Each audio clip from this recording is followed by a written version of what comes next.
Wow. What's up, everyone? Mason the Brock Henderson here. This is Agents of S.H.I.E.L.D. Season 3, Episode 6? Man, I've lost track of the episodes.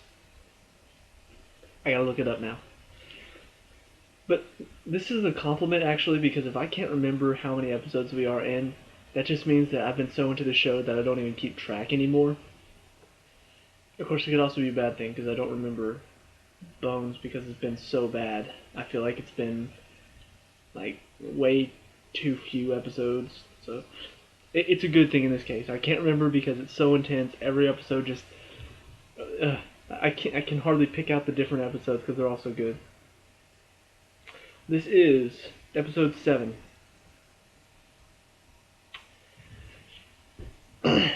Okay. This one really just, it was gripping. It was okay.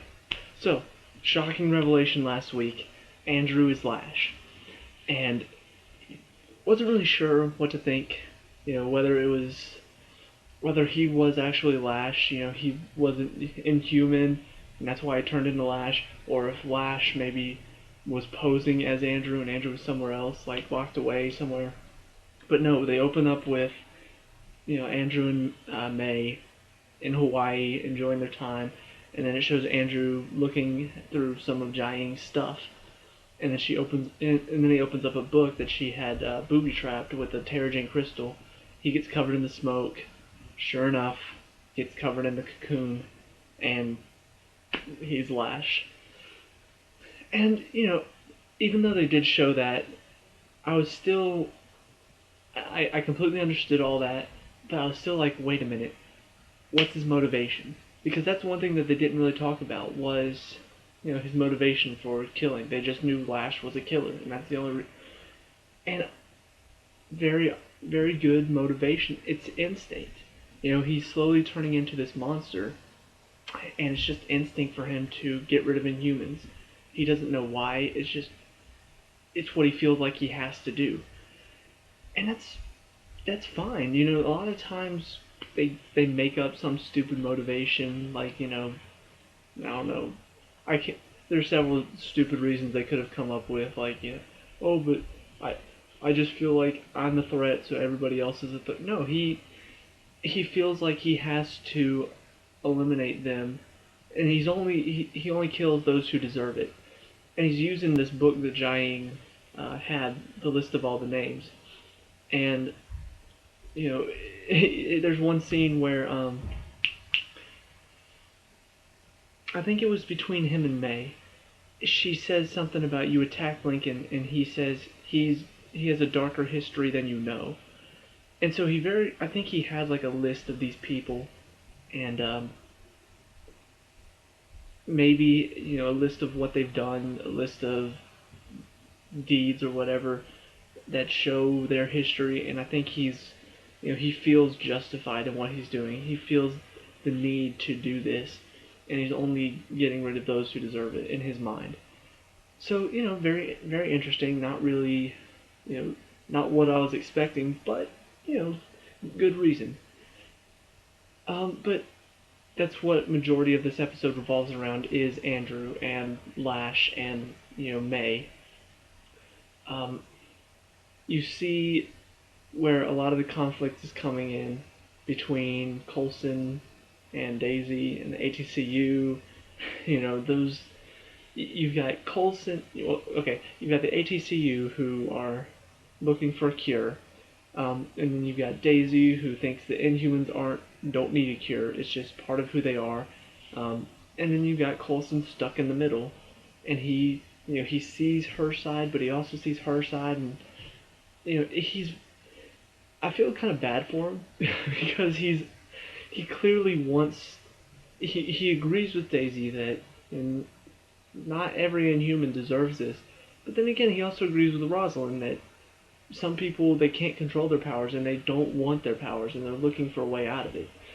But anyway, I'll talk about that more in a second, because it was very nice to see Joey again, the guy that can liquefy metal, and he's actually learned to control his powers.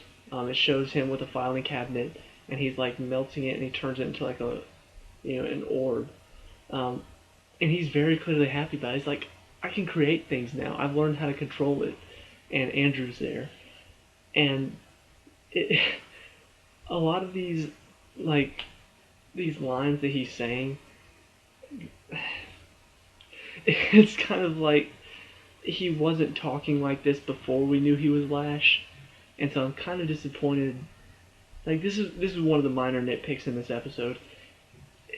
If he had said these lines before we knew he was Lash, I still would have been like, "What's wrong with Andrew? Like, why is he talking like this?" And that disappoints me. He did so well up until this episode. It's like if he had just said normal lines, if he had just said, Joey says that, I guess my future depends on you, and he's just like, you're right, it does. That still would have been scary, knowing that he's Lash. But the way he says it, even if we didn't know he was Lash, you're right, it does. And I'm just like, there's no reason for that. Like, he's been acting normal up until we found out that he was Lash, and now he's acting weird about it. So that's, it's a little more than a minor nitpick, because this show has done very, very well about consistency and, not doing stupid stuff like that. And, I mean, every show has moments like that. Even the best, The Walking Dead has a couple moments where there was one where a walker was like playing dead, and they walked by it one time. Some of you may remember this if you've seen the show. And then the second time they walked by it, one of the guys like steps right next to it, and then all of a sudden it's awake and bites him. And it wouldn't do that because walkers don't think like that. There was another. There have been a few scenes in the Blacklist that I could probably talk about. But the one that I like to bring up the most is when Red is going through all of this stuff. Like in the second season, he always seems like he's on the back foot, like he doesn't know what to do next. Like he's always feel like he's scrambling, and that completely goes against his character. Because even in season 1 and in season 2, even when he was scrambling, it didn't feel like it. But in season 2, season 1 and season 3, he never felt like he was scrambling. He was a lot, but it never felt like it. He always kept a cool demeanor. But in season 2, he was so like, oh gosh, kind of freaking out sometimes, like really nervous, obviously. And it went against his character. And so like I said, those are probably 3 of my favorite shows right now. And they all have these moments of just inconsistency. And this is one of the first episodes I can think of since like the beginning of season 1 when the show was just starting. That just, he was acting normal up to this point, and all of a sudden now you've got him talking like a psychopath. And it's just no reason for it. It's not like there's anybody around that, just to even hear that. So anyway, got that out of my system now. So next I need to talk about Daisy and Rosalind. They finally talk stuff out, and sure enough, Rosalind proves that she wants to be a dictator. And I've seen this all the time, especially in politics now. There are there's a good side to things and there's a bad side to things, and it's always one side or the other. Either you give good to everybody, even to the bad side, or you give bad to everybody, even to the good side. And in this case, it's giving bad to everybody. It's punishing all of the Inhumans because, there's an Inhuman like Lash out there. And she even says that. She says for every Daisy Johnson, there's always a Lash. And I physically said, so you want to lock up the Daisy Johnsons as well that can possibly protect the people from Lash? That doesn't make any sense. It really frustrates me, and they're doing a very good job of making me not like her character even more. which makes the ending so much more satisfying for me. But anyway, we'll get to that. Um, so while Andrew is talking to Joey, May shows up and gets everybody out and has a one-on-one talk with him, confronts him about what happened, and out of sheer, like, he did it for her safety, and I truly believe that he did, because he did, whenever he gets angry, he can't control himself, and so he iced her, and totally like he says later, I didn't want to turn and do something to hurt you because I can't control it. It makes sense, and I totally believe it. And so he takes her to this abandoned place, chains her up. Meanwhile, Lincoln has called Mac, which is very interesting for me, the fact that he actually wanted to get a hold of somebody, especially since they kind of had like they really don't like each other, it seems like. But, he finally admits that he can trust him because he fought alongside of him with Lash, and he reveals that he's pretty sure that there's a S.H.I.E.L.D. agent that is Lash, that Lash is hiding as. They come with this information to Coulson. Coulson realizes that Andrew is the one that had all of Giant's documents, and that's how Lincoln knows, because she kept all of this information, and S.H.I.E.L.D. has that information. So they realize that it's Andrew, and they kind of figured it out a little too easily for my liking, but it does make sense how they were able to connect the dots. But anyway, they get there, and I gotta tell you, this has been one of the most intense scenes, aside from when Fitz and Simmons, Fitz went through the portal to get Simmons back.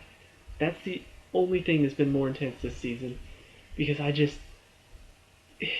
sinking feeling you get in your gut when you just know something bad's about to happen?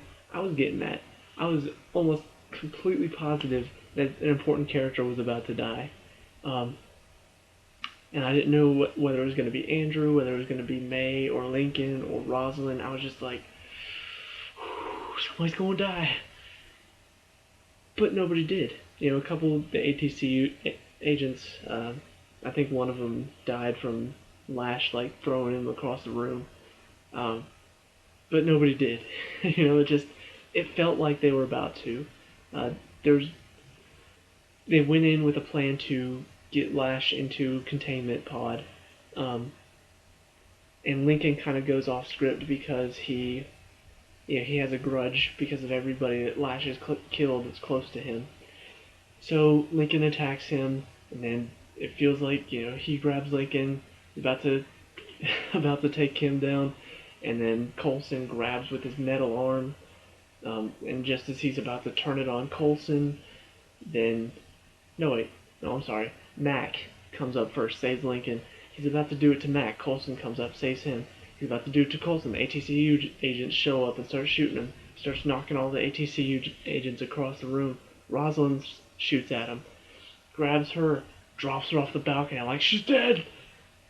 Daisy, she doesn't even know how she did it. It just instinct took over, and she catches her with her quake powers and sets her down on the floor. And of course, when that happened, I was like, of course, now the person that hates them is going to be okay with them because Daisy just saved her life. Come on, Agents of S.H.I.E.L.D., you're better than this. You're better than a cliche. But anyway, I got past that because things were still going on. And Lincoln's like, I'll take care of it. And I'm just like, oh crap, he's gonna sacrifice himself now? Is that what's gonna happen? But before anything can happen, May comes out and says, look, Andrew, if you want to kill me, get it over with. And she just kind of talks to him and says, I always imagined my death. I never knew it would be at your hand. And just, really lays into him. And it speaks to Andrew in his mind, and he slowly changes back into Andrew. And I can't remember what he said after that, but she takes out a gun and shoots him. I'm just like, Andrew! Falls into the pod, she closes it up, and it turns into Lash. And Coulson's like, how'd you know that wouldn't kill him? And I was just like, she didn't, I didn't. I knew it. And I I can't name how many times I've seen that before. You know, how'd you know that wasn't going to kill him? I didn't. Of course, I've seen that before. And so at this point, I'm thinking, oh, this has gotten a little cliche. It's still exciting, but a little cliche. And then they have Fitzsimmons, going on the whole time too. He gets her SIM card out of her phone, gets all the videos and recordings, and then finds a picture of the this cult, where they found the castle and the contraption that opened up the portal, and he found the symbol carved into I can't remember. I think it was at the castle. He was looking at pictures. No, maybe it was on the planet. Either way, um, but it was a symbol carved into something, and he realizes that it matches the symbol that was on Will's NASA patch, and so realizes that maybe there's this organization that they don't know about that sent Will into the portal inside of NASA. And of course, they bring back the guy that Ward was talking to, that gave Von Strucker to Ward. And I suddenly realized why they may have done the slow pan, because I complained last week about how they did like a slow pan up and then showed his face and it wasn't anybody that I recognized. And I was just like, they've done, like, I hate when shows do that, when they pan up to somebody's face and like it's a big reveal and somebody I don't know. I may not have been paying attention well enough, but they did have that one scene where it showed that, mystical organization, whatever, sending somebody into the portal. That he may be from that organization. I just totally did not recognize him because it's been so long ago and it was such a short scene. If that is the case, I apologize for ranting earlier. But even so, like, you didn't really give us any heads up for that. Anyway, but I'm wondering if he's part of that organization. Sure enough, he gets a call, answers it. He's talking to Rosalind. Grr! I hate her even more now. And like I said, it's one thing to create a character that I can like and that I can relate to, I can enjoy. It's one thing to create a character like that. It takes a lot of effort to really craft a character that you hate, like you just can't stand.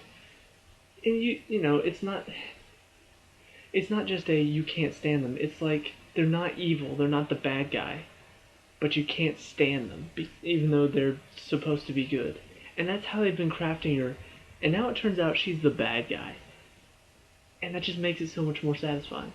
Like, I've hated this woman throughout this whole season, and now it turns out she's bad. I'm okay with that. Now, go kill her. Well, the only problem is Coulson and her finally hooked up. He's completely shocked too. Isn't that right? Yeah, he's shocked. And of course, saw it coming. A lot of talking about them. She talks about maybe it's time to stop looking at the past and look to the future. Obviously making a reference to her husband. But, on the bright side, they didn't go the cliche route. Whenever Daisy saved her life, I was really worried it was about to turn into a cliche, and she was going to be all trusting of the Inhumans now, because Daisy saved her life, and it was just going to be one of those moments where, oh, okay, you saved my life, you're right, Daisy. But no, it turns out she's evil, and Daisy shouldn't have saved her life. That's a good twist. It's not anything that I can't swallow, and it's not something that maybe caught me completely off guard. Like, I kind of knew something was up with her. I just didn't realize she's evil, and she's working possibly with this organization. So, it was a good twist. It was a very, very well planned twist, where last week's episode was just completely out of nowhere. This one, it wasn't out of nowhere. It wasn't like Andrew, where we had no hints at all that Andrew was Lash, and now it's like, Andrew's Lash!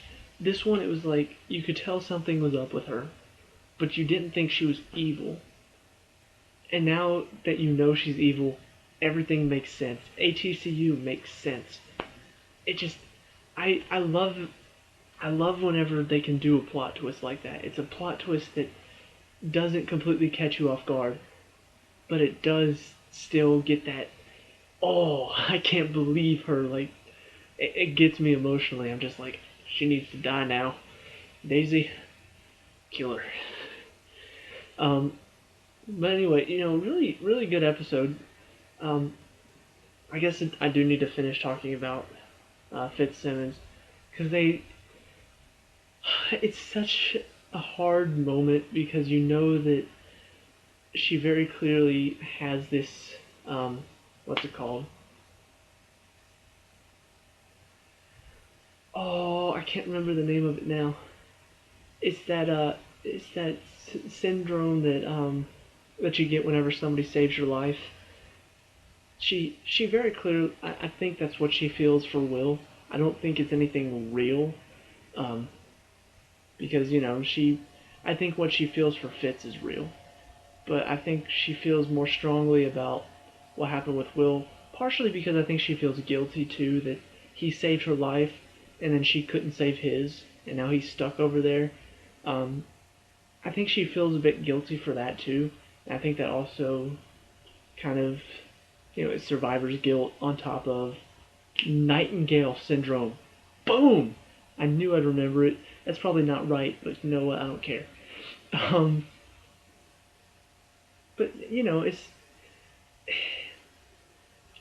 I just talked about in NCIS how NCIS is like the only show where personal lives really matter. You know, like all the other shows that are going on, most of the time it's just the plot of the story that I care about. You know, Bones is one of the worst about it too. Like they have all these personal life dramas going on, and every single episode is just the same cliche stuff, and I just don't care. And even it used to be I could get into the cases. Now the cases, I don't even care. But anyway, different point altogether. In this show, all the personal life stuff never really factors in at all. The relationships, um, the relationship between Ward and May in the first season was interesting, but ultimately, it was a part of Ward's master plan, which was interesting. Sky and Ward hooking up, it was, you could kind of see it coming, but then all of a sudden it doesn't happen. Nice twist. But Fitzsimmons hooking up has been one that they've been playing with since season one, and you love both of these characters so much that it's just like, get together already. Like, you're the perfect couple. You were about to do it at the end of last season, and then you couldn't do it because of the stupid monolith and the portal. But now you can, but now she can't because of Will. And I'll be the first one to admit I'm not a huge, like, if there's a sappy romantic story, some chick flick is on, all anything, The Notebook, anything written by what's his face that wrote The Notebook, any movie or book like that, I really can't get into. But if you dress it up with aliens and Marvel and all these interesting characters, and then you put two characters like Fitzsimmons who just really connect, I want to see them together. And it really sucks that they still aren't, when they could be. And just stuff keeps getting thrown in their way. And especially Fitz. I talked about this before, how he's been through so much. You just want to see the guy get a break. Let him have the girl for once. He's had all these opportunities, shot down. Well, through all this stuff with Ward, shot. Just nothing really came of it. He didn't get his revenge. He kind of got like a little bit of a comeuppance with the whole oxygen, not depression. Like whenever he took away the oxygen in that chamber, it wasn't revenge, but he got to kind of show Ward what he went through. He had the brain damage that he finally pushed through, but it's still left a scar on him that he's still kind of having to deal with. And it's just, he's been through all of this. He finally gets a chance to be with a girl, and then she gets taken away from him for 6 months, and he's broken down again, chasing all these dead-end leads. Finally gets a lead, finally gets the girl back. Girl likes another guy that saved her life, and he could have done anything. He could have said, look, I don't know if there's a way. Look, I don't know if I can do this. Look, can we just talk about us? But he just instantly says, we're gonna find him. We're gonna help him get back. And just, I want him to get what he deserves. He deserves to have Simmons. He deserves, after everything he's done for her, everything he's been through, he deserves to have the girl. It has less to do with relationships, more to do with Fitz's character and how far he's come, how much he's been through, how much he's persevered through. Give him the girl, dang it. Anyway, but that's it for this episode. Very, very well crafted episode. Not as surprising as last week's episode, but definitely very action packed and very much like had me on the edge of my seat, wondering what was going to happen next and if anybody was about to die. So that's it for this review. Let me know what you thought, and I'll see you guys in the next one. Peace out.